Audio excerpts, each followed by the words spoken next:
Entonces, como nosotros no operamos sobre la realidad, la, la, la, la, la ciencia erudita, la ciencia esta que les están contando algunos de los profes que tienen, que son especialistas en algunas áreas eruditas, entonces, esa ciencia erudita tampoco opera sobre la realidad, ¿no? Sino que casualmente, como eventualmente puede haber evidencias, esa evidencia está asociada a un sistema de pensamiento.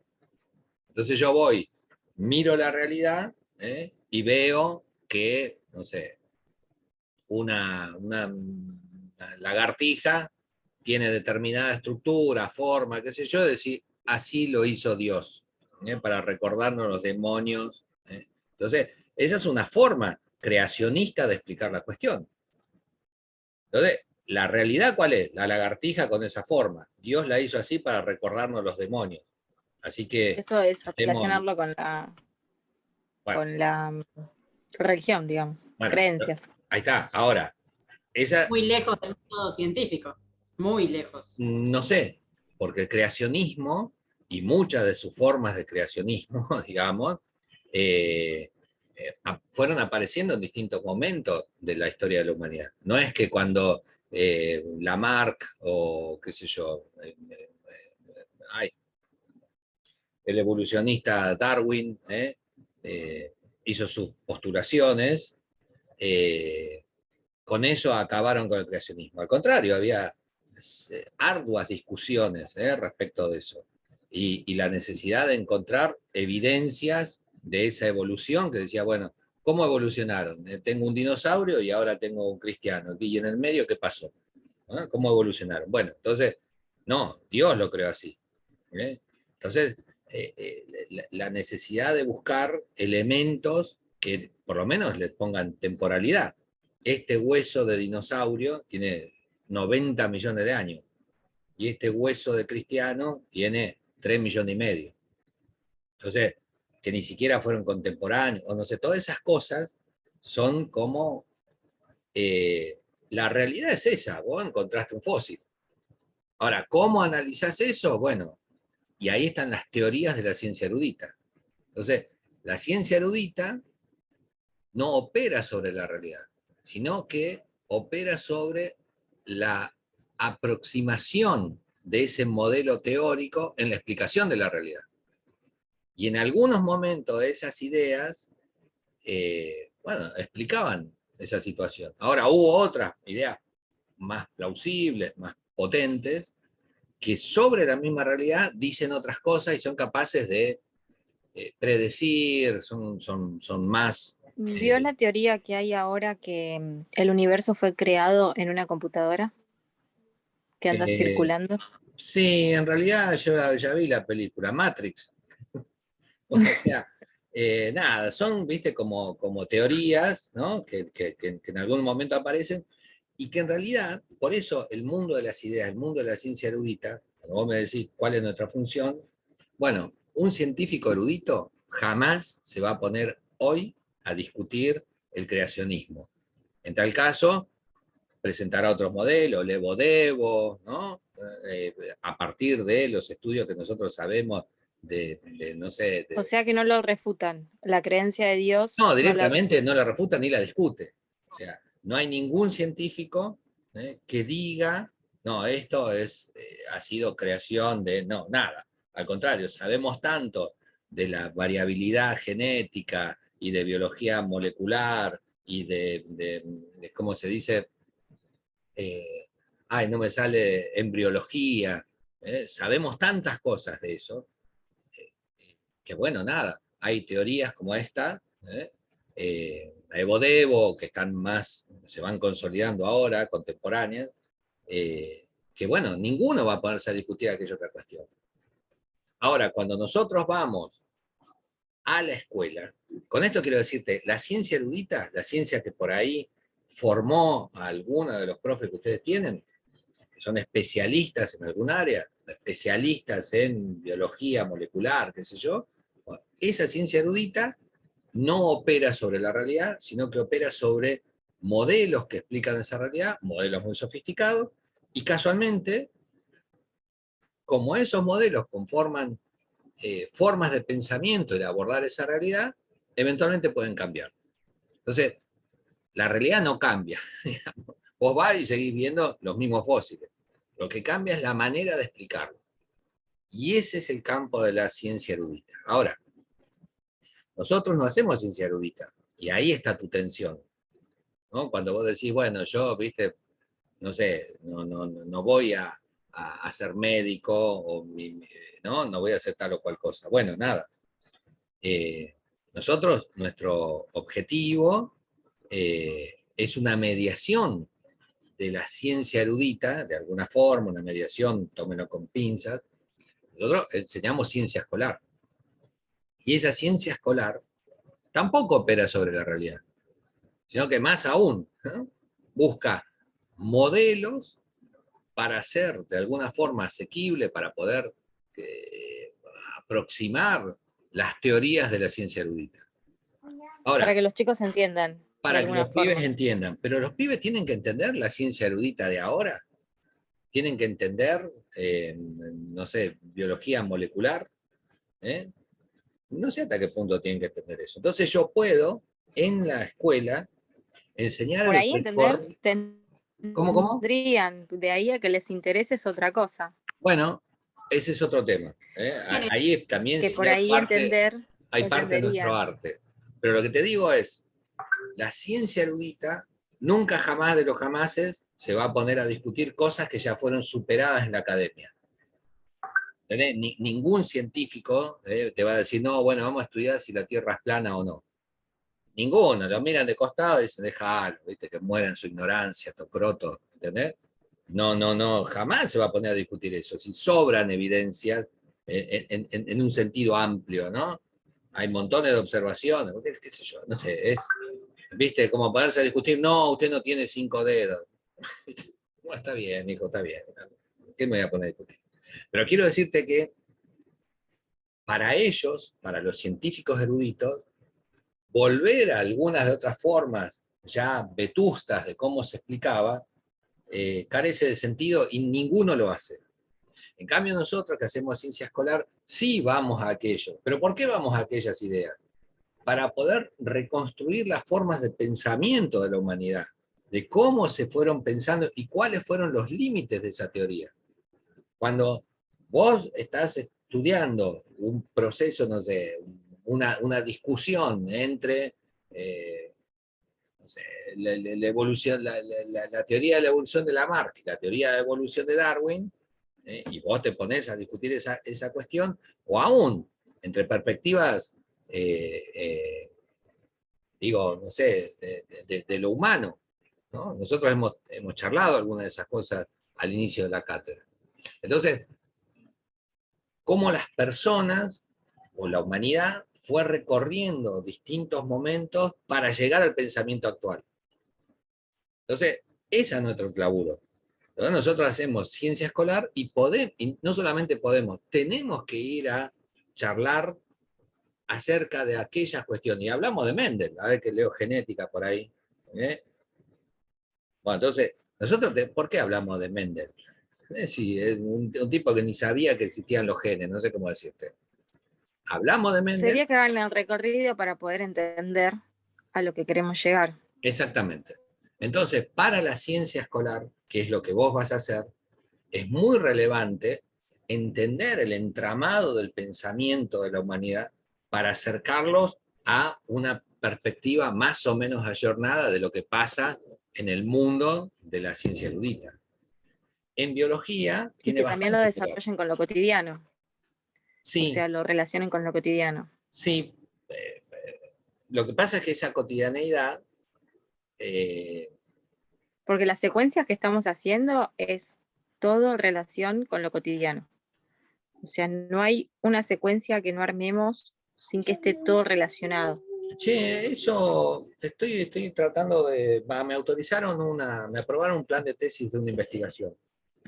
Después le voy a pasar de qué se trata y por ahí me gustaría poder charlar o contar con ustedes y tener así como entrevistas personales, ¿no? Para poder charlar eso, algunas ideas respecto de del trabajo que hicieron para sus prácticas, y algunas. Después les cuento un poco mejor, les voy a mandar una nota más formal y algunas cosas, y si se copan por ahí, daría para charlar esto. Disculpen la digresión y el interés personal en estas cosas, pero realmente me interesa, eh, bueno, nada, algunos constructos que tenemos cuando vamos a enseñar. Entonces, cuando vos me decís, bueno, esto tiene que estar anclado en la realidad, ok, yo acuerdo con eso, no es que esté en desacuerdo con la contextualización. Eh, la onda es... Hola, profe. Sí, Marcos. ¿Se me escucha? Sí, sí, escucho. Pues tengo una conexión malísima hoy. Sí, hoy anduvo Le con... quería, le quería decir que cuente conmigo para lo de la charla. Gracias, Marquito. Gracias, Marco. Bueno, eso. Me Bueno, nada. resumo. Buena onda y además les agradezco porque necesito esa cuestión. Eh, entonces, lo que trataba de decirles es que nuestra intervención como docentes tiene que ayudar a reconstruir algunas de estas ideas y que nosotros llevamos hasta la contemporaneidad. Pero lo contemporáneo no siempre es próximo a nuestros estudiantes. ¿Cuál es la discusión que nosotros tenemos con la soja transgénica? ¿O qué tiene, no sé, tal o cual cuestión, no sé, Dolly u otras experiencias mucho más, como se dice, actuales, de intervenciones genéticas en la vida? Entonces, eso que es contemporáneo, actual y contextualiza, eventualmente puede no contextualizar con el pensamiento de nuestros estudiantes, porque para ellos es un chino eso, como lo es para mí. Entonces, la contextualización a veces pasa por explicar los colores de las florcitas estas, que una se vuelve violeta, ¿no? Estaba al lado de una planta, una era, no sé, con hojitas blancas y está al lado de una violeta y sale una hoja rosa. Entonces, por ahí eso de mirar es un contexto recontrapillo y en definitiva estás largando por donde Mendel, porque esas cosas también son arvejillas, no sé qué son, esa plantita que hacen colorcito, después la voy a buscar y le saco una foto. Entonces, digo, por ahí la contextualización, ¿Cuáles son las alegrías del hogar? claro, estas otras no sé si son alegría, pero sí, tienen la misma cuestión que en un par de generaciones es una albergilla, que se cambian de colores, ¿viste? Bueno, eso. Entonces, digo, la contextualización a veces que nosotros que proponemos, y sobre todo en las prácticas, porque las prácticas no sé si es efectivamente lo que vos pensás, te digo como profesor de práctica, ¿eh? A mis estudiantes le digo, che, mirá, acá me parece que debería hacer, no lo hace, le termino diciendo, che, ¿no escuchaste lo que te dije? O sea, en definitiva, le estoy diciendo, esto es así, corta, ¿viste? Me cuesta, hay situaciones de la práctica que me cuesta.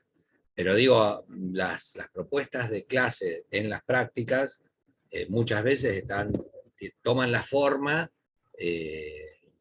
que el estudiante entiende que satisface al profesor de práctica.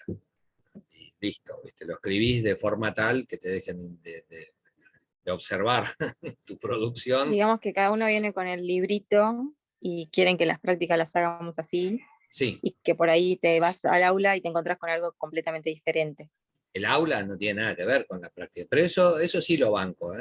Digamos, la planificación del aula en la práctica es una hipótesis de trabajo ideal. O sea, el diseño que vos haces, por eso te lleva a tener un plan A, un plan B. El plan A es con todo el piripipí. Plan C. Estuve leyendo tal cosa a tal didacta y dice tal cosa, los cracho acá, ¿no? Bueno, y poner los fundamentos, qué sé yo. Y después vas a la escuela y te pasa que hoy la burbuja se pinchó y vinieron 2 pibes. Y vos dijiste, no, voy a trabajar con grupos de 5 donde van a desarrollar un torbellino de ideas. Y están los 2 pibes, ¿viste? sacándose algo de la oreja y que no, Lambea, ojalá y que uno eso, habla. o que no te hablan, ¿no? Como decir, hola, ¿viste? Te miran, no te dicen nada. Claro, ¿no? Entonces, plan J, sacar la picana y darle 2 toques por abajo de la mesa. A ver, querido, que se escuche algo. No sé, algo de eso. Entonces, la realidad de la escuela puede ser muy distinta a la hipótesis de trabajo. Pero aquella hipótesis de trabajo debe guardar los recaudos de la academia, digamos. Nosotros vamos al aula desde un marco teórico. Entonces, tiene que guardar los recaudos de la academia. Pero tampoco ser un demente, ¿no? Entonces, por eso te digo, a mí me cuesta mucho, porque en definitiva, muchas veces hacemos hasta no lo que queremos, no lo que digo yo, sino lo que dice la profesora de la cátedra. ¿Ves? Que ella va y enseña, en mi caso, pasaje de unidades de milímetro a kilómetro. Y yo a la vez le estoy diciendo a mis estudiantes, ustedes son un cabeza, ¿por qué pensás que existe el milímetro? ¿A quién se le ocurre contar los milímetros que hay desde acá hasta la plaza de San Vicente? Boludo? ¿Quién es? ¿Viste? Ni la hormiga atómica se pone a contar los pasitos que da. Bueno, dejate de joder. Ay, de acá hasta allá, qué sé yo, 300 metros, qué sé yo. Bueno, para eso existen las distintas unidades. ¿A quién se le ocurre de ver cuántos kilómetros hay de acá a Alfa de Centauri? Dice tantos años luz, qué sé yo, bueno, se ajusta. Bueno, pero la física que vemos con usted, yo jamás la vi así. Siempre Eh, era con fórmulas, es esto. Nunca nos daban pie al análisis.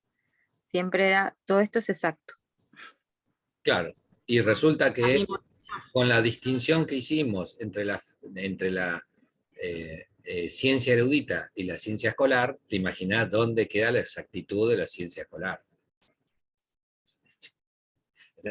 En la ciencia erudita a veces no saben, no se ponen de acuerdo. ¿Entendés? Use barbijo, no use, hice un spray, bueno, póngale, bueno, esta vacuna sí, no, más o menos. O sea, la ciencia erudita va construyendo modelos explicativos de una realidad que lo desborda. El coronavirus, estamos todos, y que ayer descubrieron que hay virus con esa forma, no, el coronavirus ya existía y estaba identificado, es una parva. Este en particular tiene una mutación y una, no sé, algo en lo biológico distinto Ahora a otro. descubrieron que hay COVID entre leones. Y yo creo que debe haber, porque, digamos, otras gripes también eran de coronavirus. Lo que pasa es que, me parece a mí, no, yo no soy una pepa y hablo porque soy argentino, nada, vos tenés un virus que te afecta al dedo y te afecta al dedo.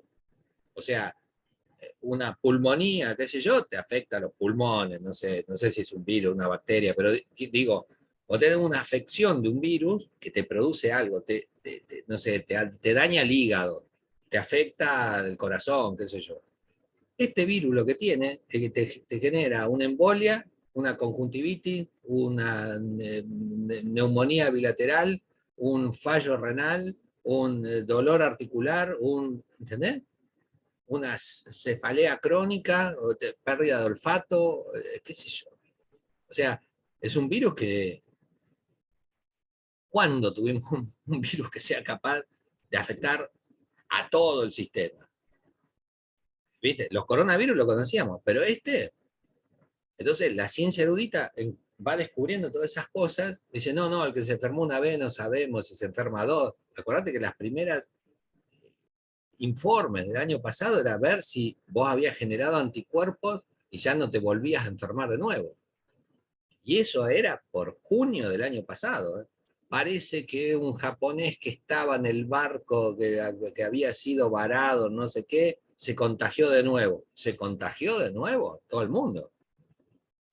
Entonces, es como que la realidad está ahí y la ciencia erudita va construyendo cosas. Imagínate, si la ciencia erudita viene a lo corchazo y no emboca a uno, ¿qué podemos decir de la precisión de la ciencia escolar?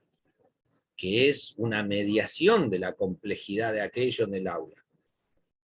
Bueno, entonces, guarda que yo te digo así y a mí me llevó media vida profesional ir tomando otros, no sé, otras dimensiones, otras, no sé, otras perspectivas en la clase, ¿no?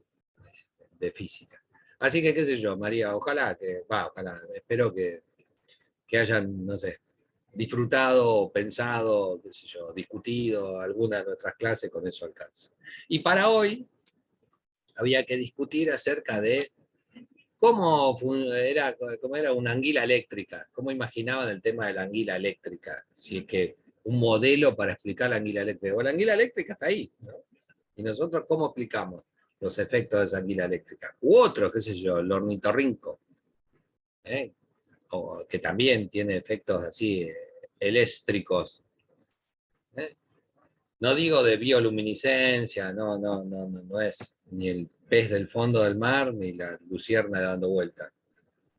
Digo, si Profe, sí, lo que estuve investigando, por mi caso, como analogía podría utilizar el tema de las pilas. ajá, claro, Eh, está bien. porque dicen que las anguilas tienen electroplacas que están apiladas una abajo de otra. Funcionan como un montón de pilas en las cuales en una punta tienen carga positiva y otra negativa. A lo largo de la anguila, este es mi control remoto, supongamos que esto es una anguila, Casualmente tiene esos una están pila en la dispuestas, cabeza.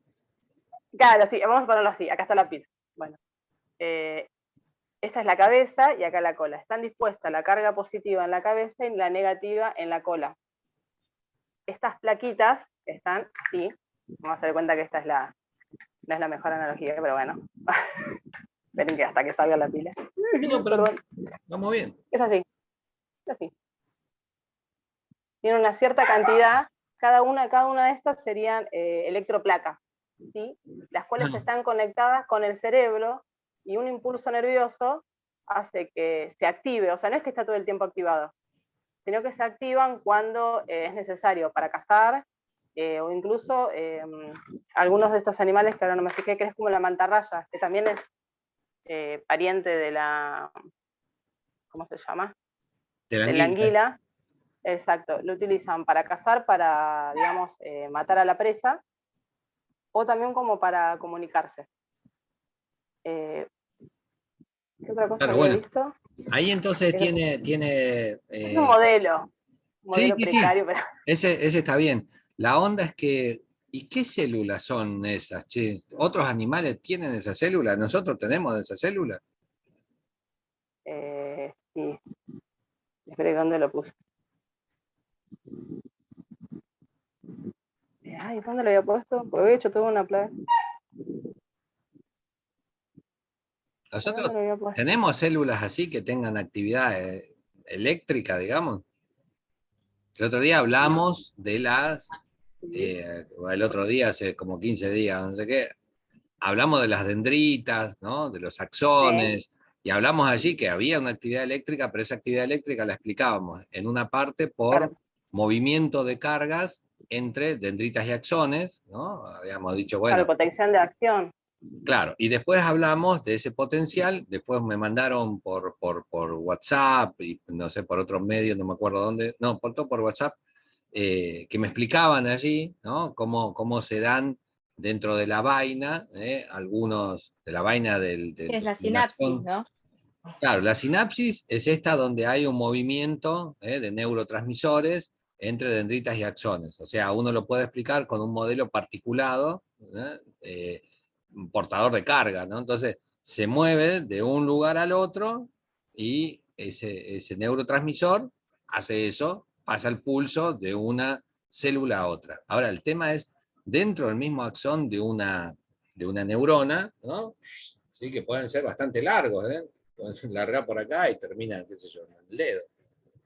Entonces, en ese caso, dice, ¿cómo se explica? Bueno, dijimos, el axón está recubierto por una vaina de mielina y esta vaina de mielina tiene como, ¿cómo se dice? Como, yo digo porosidad, no es así. Esto me había explicado Marcos, creo que había mandado unas fotos explicando. Entonces, ahí lo que hay es también movimiento de carga, pero perpendicular a la dirección del mensaje. si la vaina es así, bueno, el movimiento de cargas es entre la parte externa e interna, pero perpendicular, ¿sí?, a la dirección del mensaje. El mensaje va para allá y las cargas se mueven en sentido perpendicular. Bueno, entonces ahí teníamos bastante bien, digamos, un modelo para explicar el pulso nervioso. Y ahora lo que nos quedaba era, busquemos un modelo para explicar algunos efectos eléctricos, ponderables, digamos, de algunos animales en particular. Por eso, Daniela, cuando va y busca algo para explicar los efectos eléctricos de la anguila, que siempre han llamado la atención a todo mundo. La anguila eléctrica, ¿no? Hay unos pares de anguilas eléctricas. Acá también hay anguila, la vamos a agarrar con el dedo, ponemos el dedo en un agujero en la tierra y sacamos la anguila. Horrible. Pero bueno, hacíamos cosas horribles. Bueno, pero estas son del Amazonas, ¿no?, y son bastante morrocotudas, ¿no?, y tienen allí un órgano especializado, ¿no?, como si fuera como en la nuca, diría yo, por ubicarlo de alguna manera, donde se concentran allí como en 3 cuerpos fundamentales esta organización, ¿no?, de celular, que, claro, podríamos, digamos, describirlo como si fuera una pila, ¿no?, como dice Daniela. Dice, bueno, nada, cada una de estas unidades tiene una parte positiva y una negativa, entonces esta está conectada con la otra, que también tiene, ¿no?, cada una como una unidad de potencia. Cada una de esas unidades de potencia, como la pila que nosotros usamos de control remoto, tiene una diferencia de potencial, se ubica en esa expresión, diferencia de potencial. Mira, cuando vos cazás un objeto, está en este nivel, tiene un nivel de energía. Pero cuando yo lo subo hasta acá, tiene un nivel de energía diferente del anterior. Entonces, tiene una diferencia de energía potencial gravitatoria. Entonces, si yo lo suelto de acá arriba, de este nivel, que es de más energía que el de abajo, bueno, nada, el cuerpo se precipita. ¿Está bien? Entonces, yo explico que la caída del cuerpo diciendo pasa de un nivel de energía a otro, tiene una diferencia de energía potencial gravitatoria. Bueno, el movimiento de cargas, el movimiento de cargas en una pila se explica por una diferencia de potencial eléctrico. Tiene la misma lógica, esa diferencia de potencial eléctrico se mide en volt. Entonces nosotros tenemos una pila que tiene una diferencia de potencial de 1,5 volt. Esa es la pila que nos mostraba recién Daniela del control remoto. ¿Está? Otras cosas que caracterizan a la circulación de corriente, a los circuitos eléctricos, por ejemplo, la corriente de nuestra casa tiene una diferencia de potencial de 220 volts. La red eléctrica del tren tiene una diferencia de potencial de 15.000 volts. ¿Está? Entonces, esa posibilidad, digamos, de acelerar cargas, porque en definitiva es eso, nos da idea de la dimensión del circuito que nosotros estamos charlando. Hay circuitos de alto voltaje, que es eso, una diferencia de potencial muy alto. Qué sé yo, 15.000 volts tiene la bujía del auto, ¿no? Entonces, esa es la diferencia de potencial ahí. Y para prender la lamparita del auto, no la bujía, no lo que genera la chispa del interior del motor, sino la lamparita de adelante, bueno, tiene una diferencia de potencial de 12 volts. Entonces, dentro de estas unidades de la básica de este órgano, cada una de esos paquetes celulares tiene una diferencia de potencial muy chiquitita. No sé cuánto es, pero 0,0001, qué sé yo, ¿no? Un valor muy poquitito. Pero ¿qué pasa? Tiene un montón de esas organizadas, un montón de esos paquetes celulares. De modo que cada tanto, vos decís, bueno, tiene una diferencia de potencial de 1,7, pero tiene un montón de estos 1,7. De modo que una anguila eléctrica puede generar una diferencia de potencial bastante interesante, de muchos volts. Entonces, nos faltaría seguir describiendo o buscando algunos otros términos que nos ayuden a describir un circuito eléctrico. Por un lado tenemos eso, la diferencia de potencial, y se refiere a la posibilidad de aceleración de los electrones. Uno a veces usa analogías, ¿no? Entonces vos podés tener, no sé, una pileta, una pelopincho, y le sacás el tapón de abajo.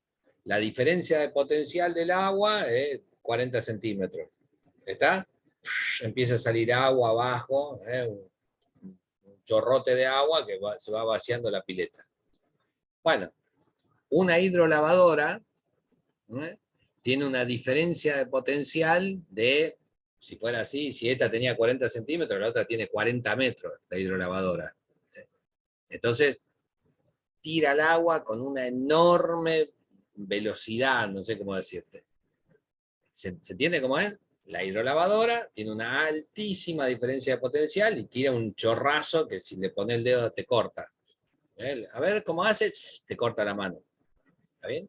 Entonces tiene una enorme diferencia de potencial. La pileta se vacía, ok, sale un rechorro, pero tiene poca diferencia de potencial. Ahora, cuando vos la dejás abrir el tapón, ¿sí? Y contás 1, 2, 3, 4, 5, cerrá el tapón y te fijás el charco de agua que hizo la pileta. Caso 1. Caso 2, agarrás la hidrolavadora, apretás y le contás 1, 2, 3, 4, 5 y te fijás el charco que hizo la hidrolavadora. La hidrolavadora hizo un charquito y el otro te inundó el rancho. Entonces, no alcanza solamente con explicar una corriente de agua, hablando solamente de la diferencia de potencial. Necesitamos otro elemento más. Y ese otro elemento es como el caudal, ¿no? La cantidad de agua que pasa por una sección, por el caño ese que por el tapón, la cantidad de agua que pasa por unidad de tiempo. ¿Está? Eso te da idea del caudal, de la cantidad de agua que pasó. Por eso se inundó un montón. Este tiene poca diferencia de potencial, la pileta, la pelopincho, poca diferencia de potencial, pero enorme caudal, te inunda todo en un toque. La hidrolavadora tiene mucha diferencia de potencial, ¿viste? Tirás y lo tenés que agarrar con las dos manos, pero sale muy poquita agua, tiene un caudal muy chiquitito. Entonces, esas dos características